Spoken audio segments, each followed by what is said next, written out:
To discuss the history and development of ISDN, we must first go back a little bit and explore the history of the telephone.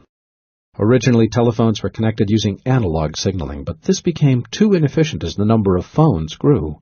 Eventually, digital communication techniques were used to connect the main phone switches and offices. This was much more efficient and also offered a clearer communication channel between switches. However, though the main phone switches and offices used digital connections, the place where the calls terminated, for example your home, was still an analog connection. This means the final connection, often called the last mile, was analog.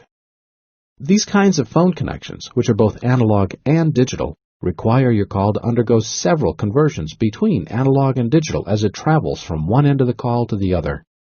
Analog is used between the phone and the local switch. Then analog is converted to digital to travel between phone company switches, then finally converted back to analog when it's sent to the receiving phone. Now it's even more complicated when a computer is used. The computer communicates to the modem digitally, the modem communicates to the first switch using analog. Then the switch uses digital communication, then it's back to analog to the modem, and finally back to digital to the computer. Now this is what we technically call a mess. ISDN was designed to improve this process. Using ISDN, you replace the analog local loop, or connection, with a digital ISDN connection. This way, all communication, whether it's voice, video, or data, stays digital from end to end.